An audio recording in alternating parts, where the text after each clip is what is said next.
k'a fɔ bi an ka cɛdenw u ye taa kari forobamugu la bi u ye taa wuli bi u ye an tɛ bamanankan mɛn Seydou a ye fulaw de bamanankan ka gɛlɛn ma u ye taa wuli forobamugu la bi mais n b'a f'i ye bi i n'a fɔ an yɛrɛ ɲɛ b'a jaw la cogoya min na jugu u b'a fɔ min ma ko butin de guerre ni kɛlɛ ni maa fila Seydou ne bɛ s'i la n b'i siri n bɛ don i bara k'i ka fɛnw bɛɛ ta an ka sɔrɔsiw u ye dankari kɛ bi juguw la bi fɛn minnu sɔrɔla a ka bɔ hakili ma dɛ Seydou Yeri ne fa an bɛ Ala fo k'Ala barika da an ka dɔnkilidala musokɔrɔba dɔ bɛ yen ko Tita Kɔnɛ Ala ma hinɛ a b'a fɔ ko sɔsɔli ma kɛlɛ ban sɔsɔli ma kɛlɛ ban iye teri ma dama cɛ sɔsɔli ma kɛlɛ ban ni cɛw ma ɲɔgɔn ye n bɛ nin da armée Mali kun bi ne de b'a fɔ ko ne kun kan ka dɔnkilida kɛ dɛ cɛ Seydou i ka ɲi ka di dɛ n ko nisɔn de ka di bi o de y'i bila dɔnkilida la o de ye n bila dɔnkilida la mais n b'a da armée kun armée cɛbalen kelen kelen bɛɛ walahi an bɛ nin da o kun bi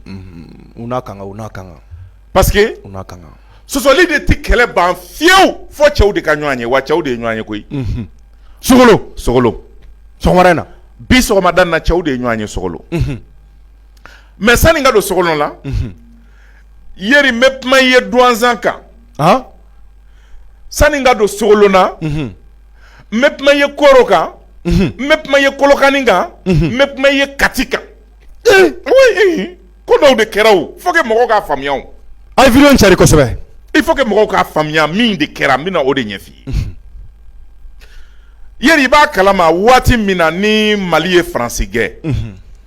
Faransi ko ko u bɛna taa Mali ko ko non ko a ye délai min fɔ ko ka jan ko a ye taa sans délai a ye taa bi bɛɛ a kɔrɔ de o ye sans délai kɔrɔ ko bi bɛɛ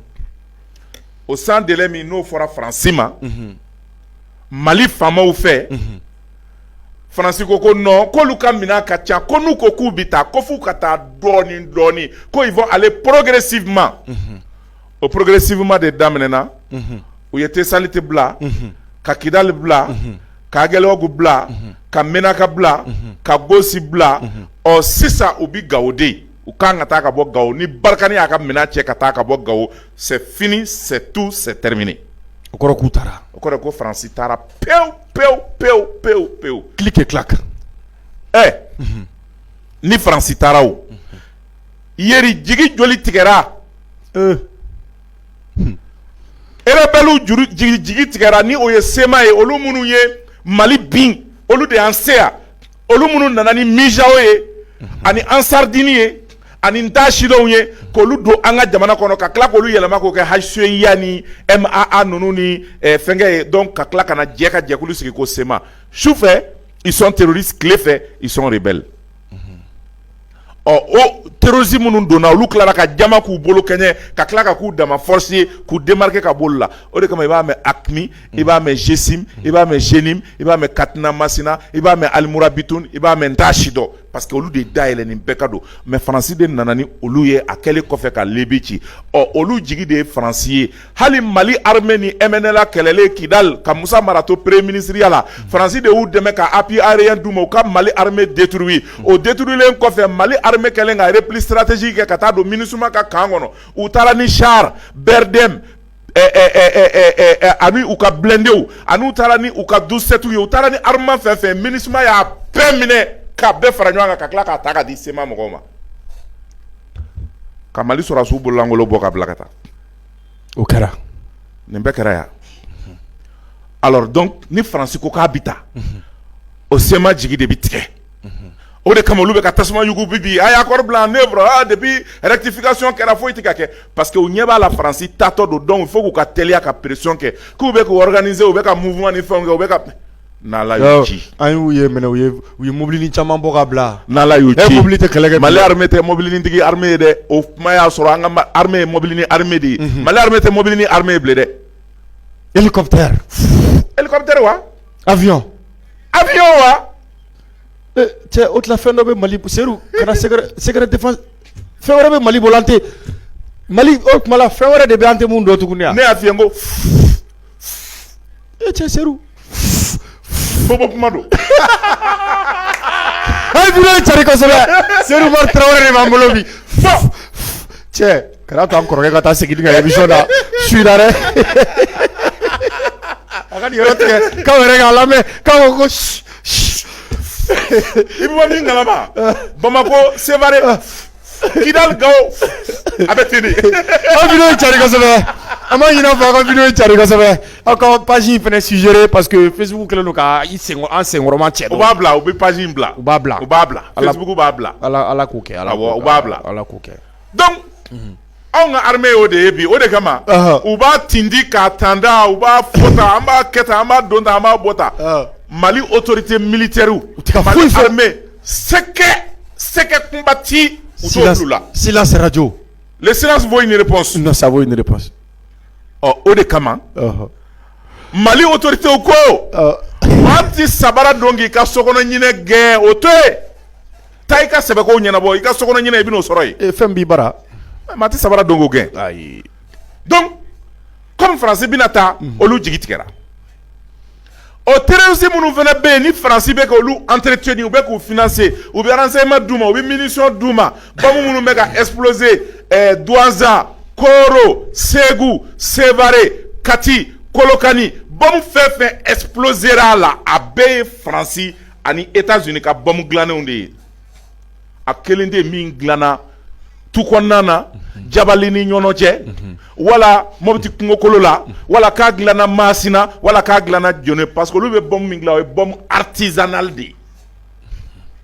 u bɛ engrais ni fɛn dɔw fara ɲɔgɔn kan ni mobili yɛlɛnna k'a bɛ exploser ou bien u bɛna don pont jukɔrɔ u bɛ pont exploser mais hali n'u ye pont exploser pont kɛrɛ kelen de bɛ exploser pont bɛɛ ti exploser wo de bɛ bɔ pont camancɛ la ka pont camancɛ kari mais bombe minnu bɛ yen min cira Kolokani min cira Kati min cira Douanza min cira Koro e b'a bombe ninnu dɔn wa. a Seru ne t'o dɔn dɛ. a bɛ fɔ o de ma tubabukan na ko des bombes surpuissantes fanga bɛ minnu na n'i y'a pɛrɛn yan kilo 5 kilo 6 a déflagration n'o y'a fanga n'a poussière ye n'o mɔgɔ bɛ kɛnɛma a b'i jogin so o so bɛ yen ko vitre b'a la a b'a vitre bɛɛ ci o bombe bɛ se ka dilan anw fɛ Bamako Mali la yan ni terroriste bagɛnna minnu bɛ tu kɔnɔ olu bɛ se k'o dilan donc mɔgɔ dɔw de bɛ k'a d'u ma ça c'est les occidentaux pourquoi parce que mois d'août min n'a bɛna jɔ France kan ka taa définitivement o délai de dilen no France ma n'u taara setu ye bilen ka Mali territoire déstabiliser parce que n'o kɛra o y'u pion ba dɔ de binnen donc sisan fo ka attaque caya pour que Mali fanga in ka bi mais à chaque fois que olu bɛ attaque dɔ kɛ ala bɛ anw fɛ déjà yeri bi ça fait 10 attaques par les terroristes 10 défaites des terroristes o kɛra ala ɲɛna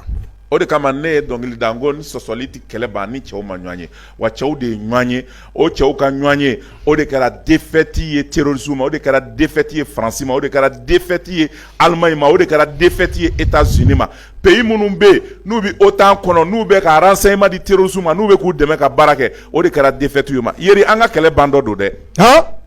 ni France taara n bɛ min f'i ye ni Barkhane taara camanba de bɛ bɔ terroristes fanga na sisan. Donc ni caman bɔra terroristes fanga na an ka armée dun bɛ ka dɔ fara fɛnɛ a fanga kan l'armée monte en puissance parce que ne y'a fɛ yen ko ne y'o fɛ yen i y'o fɔ donc n'o bɛ yen tigi ye faransi min ye o bɛ ka taale aw kɔlɔsi dɛ maintenant c'est o de bɛ yen donc sisan n'o bɛ yen dɔ de bɛ ka fara armée fanga kan don o don ne y'a dɔn terroristes bɛ bo kɛ don o don. a Seru i ma yɛrɛ costume militaire la. voilà mais o de don i bɛ se ka jala da i disi la sa o parce que non on est en train de gagner la guerre an bɛ ka guerre de gagner o de kama ne ye vocal caman folongolontɔ ye dɔw ka vocal cira ma ka bɔ Côte d'Ivoire manamanamɔgɔ dɔ kumana ko ale bi terroristes défend ko parce que ko civils ye min kɛ Kati k'u dɛmɛna armée fɛ ko ka kɛlɛ kɛ ko civils man ka kɛlɛ kɛ ko parce que ko terroristes wale k'olu tɛ se civils ma. o ko sago maa minnu fara olu tun ye armée ye de Jalasago o tun ye armée ya Yɔrɔ Ngangafani Jabali olu tun ye armée mɔgɔw ya Menaka Moti Segu Kayi u ye civil minnu faga olu tun ye armée ya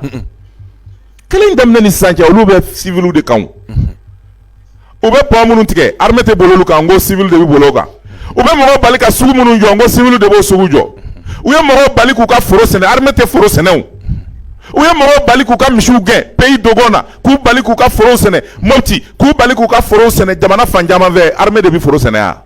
O tɛ civil ya. O civil. Donc parce que u b'a dɔn ko se bɛ ka ba olu ye parce que olu tun ye jatigɛ min don mɔgɔw dusukun na ka psychose kɛ civil la. Bi malien bɛ hakili dayɛlɛ la, mɔgɔ minnu man'u ye o b'u dénoncer armée ye. Donc dogoyɔrɔ t'u bolo, taayɔrɔ t'u bolo. Donc numéro vert dɔw yɛrɛ bilalen don hakili la. O ko kama. O ko kama. Yɛrɛ bɛ min f'i ye, terrorisme wale ma daminɛ Mali fɔlɔ, a tun bɛ Algérie. Han? Algérie terrorisme tun bɛ yen, u tun ye san dɔ kɛ Algérie, u bɛ dugu ta otage la, dugu ni dugu ta otage la, i b'a dɔn min y'a ban. Population yɛrɛ de y'a ban. Olu y'a décider k'u tɛ fɛ ka terroriste y'u ɲɛna bilen. N'u y'a ye yɔrɔ yɔrɔ dɔrɔn u bɛ armée wele ka na, u b'u ka ko ban. E bɛ terrorisme mɛn Algérie? Ayi, a tɛ yen bilen dɛ. Bon Mali population y'o de daminɛ.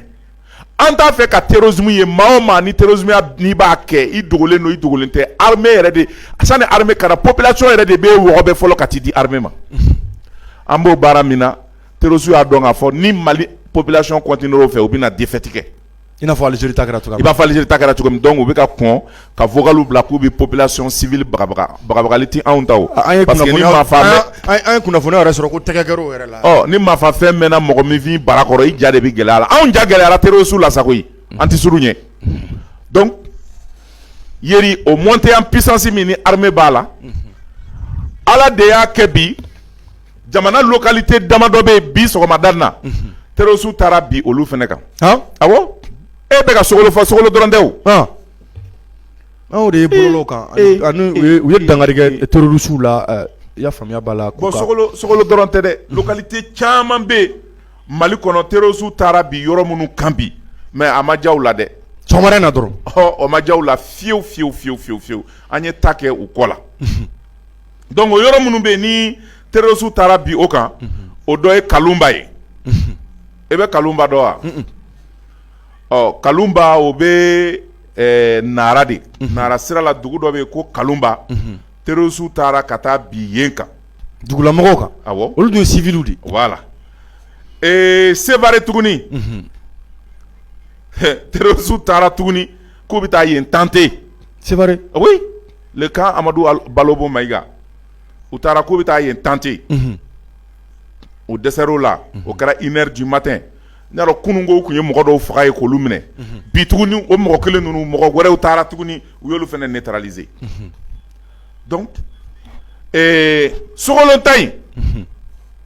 yeri o jama de tun ka ca, o terroristes de tun ka ca, fali de digira. An ɲɛ bɛ nin minɛn ninnu na dɛ fo ka taa fɔ k'a to ten. I ɲɛ bɛ minɛn minnu na nin ye. Bi sɔgɔmada in na terroristes taara ka taa attaque daminɛ. Yeri o y'a sɔrɔ su kuru patrouille bɛ baara la, o patrouille kelen u sɛgɛnnen na, o sɛgɛnnen nalen terroristes kelen k'a dɔn k'u sɛgɛnnen don, u nana ka na attaque kɛ. Yeri i b'a fɔ ko nikura de b'u senkɔrɔ, walahi a ka haram, i b'a fɔ ko i ye nikura de don o la, o mɔgɔ minnu sɛgɛnnen don an ka armée la olu de labanna ka wuli tuguni ka riposte kɛ. Yan ka di ni yen ye dɛrɛ. Ɔ o kɛra sababu ye yeri k'a ta sɔgɔma na 5h 6h k'a ta o la fo ka n'a bila bi 14h la armée bɛ buntenni na. Awɔ. Sanfɛta in ma na. Sanfɛta bɛ yen o taara. Sanfɛta b'a sɔn mais duguma guju gaja o de bɛ sen na, sen tɛgɛ ni ko laban. Sɔgɔmada fɛ fo 14h. Yeri b'a dɔn pour le moment an ye su min compter terroristes la, mɔgɔ 30 su de compter terroristes la. Mobile min n'a b'u bolo n'o ye pick-up ye, u ka 17 yɛlɛnnen b'a sanfɛ, mɔgɔ fusil collectif ninnu, arme collectif o dɛ. Yeri an y'o o pick-up 3 de minɛ,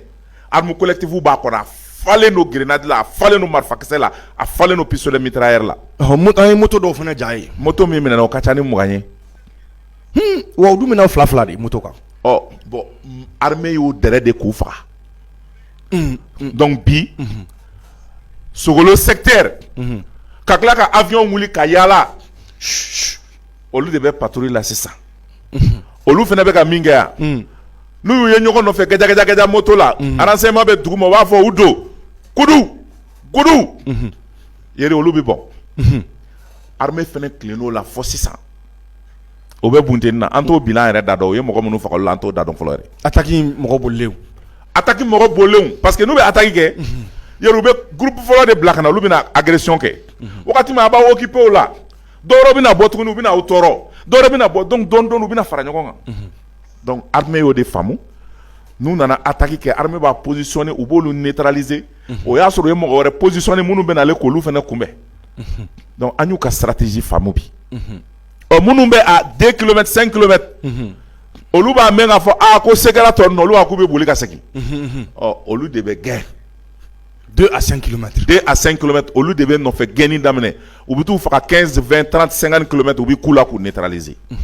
donc yɛrɛ o de kɛra bi armée victoire ba de sɔrɔ jugu kan a ye vidéo in u binna yɔrɔ yɔrɔ ka Kalumba n'o ye Nara sira ye u binna yɔrɔ minnu ka Sevare kan kɔnɔ bi sɔgɔmada in na tuguni min ni kunun ta tɛ kelen ye u binna yɔrɔ min ka Sogolo yɛrɛ an ye npogo don o la a bɛɛ la npogo kɔnɔ kelen an y'o don o la jihadiste su yɛrɛ kɛlen bɛ fa bɛɛ fɛ an bɛ don min na i ko bi l'armée monte en puissance kulonkɛ tɛ dɛ Seydou mɔgɔ caman dun bɛ ka donc an bɛ Ala fo k'Ala barika da Ala k'an ka cɛdenw kisi ami ami ka Mali kisi minnu bɛ dɔwɛrɛ fɔ olu ka tɛmɛ n'u ta ye yɛrɛ ɲɛdimi don kɔnɔdimi tɛ mɔgɔw ɲɛ de b'a la on voit les résultats sur le terrain Seydou foyi tɛ se ka dogo bi yɛrɛ o foyi tɛ se ka dogo Seydou n'a sɔrɔ dadigi kɛra Mali la sisan b'a sɔrɔ maliden bɛɛ bɛ kasi la voilà i n'a fɔ jamana attaquera waati mun na bɛɛ bɔra a kalama an y'o ye Seydou mais ni armée bɛ ka yɛlɛ i b'o fana ye dɛ o bɛ ye o tɛ dogo ɔ minnu bɛ k'a fɔ ko attaque dɔ kɛra yen fɛ dɔ wɛrɛ kɛra yan fɛ o tuma l'armée monte en puissance nkalon de don wa jɔnni ko attaque ti kɛ attaque bi kɛ don bɛɛ a bɛ kɛ fan bɛɛ a bɛ kɛ diɲɛ jamana bɛɛ mais ka se k'i la o ye ko wɛrɛ o ye ko wɛrɛ ye se kɛlen kɔfɛ i la ka tila ka bara wa bɔ i la k'o filmer k'o bila réseaux sociaux kan o famana ka kɛ dɛ o famana ka kɛ dɛ terroristes tɛ réseaux sociaux filmeli ma sɔrɔ bilen dɛ parce que n'i ye taw kɛ l'armée la armée bɛ taw k'i la non c'est sûr donc an bɛ don min na ko bi u bɛ k'u yɛrɛ ɲini de e ma fama ka terroristes ka mɔgɔ fagalenw filmelen bilalen réseaux sociaux kan an famana ka ye WhatsApp ni fɛn ninnu k'a fɔ ko an ye armée faga an ye mɔgɔw faga k'u filmelen filɛ e ma fama k'o ye an famana ka mɛn dɛ parce que u tɛ ka victoire kɛ bilen o donc yɛrɛ a bɛɛ komi n'i ye sɛ faga n'i ye sɛ faga k'a bila a tɔ ye mun ye sɛ tɔ ye mun ye a ni ka bɔ a la kɛ a b'i pɛgɛ-pɛgɛ de donc terroristes bɛ k'u pɛgɛ-pɛgɛ sisan de donc bi an wasalen don an ka armée kɔrɔ an b'a fɔ armée vive l'armée bravo l'armée et félicitations à l'armée félicitations aux autorités militaires a ye vidéo in cari kosɛbɛ aw balimakɛ n'aw denkɛ mankan don yeri bokum hali bi an bɛna yan'an ka kuma laban di Seydou ma Seydou les mercenaires ivoiriens 49 mercenaires Seydou a ko bɛ cogo di terroristes minnu yɛrɛ minɛna Sogolo ko Côte d'Ivoire 40 yɛrɛ o dɔw fana kun awɔ o tɛ Ala bɔlen Alassane kɔkɔrɔ tun Côte d'Ivoire carte d'identité o de yer'u kun Allahu Akbar a ye vidéo in cari kosɛbɛ Alassane malola le 22 tout près parce que don min sɔrɔdasi ninnu nana le 10 juillet Mali ye communiqué kɛ k'a fɔ ko mercenaires don ko MINUSMA t'a kalama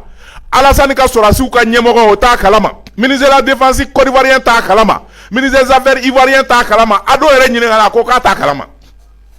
san'a k'a dɔn fɔlɔ mun bɛ sen na a b'a kalama dɛ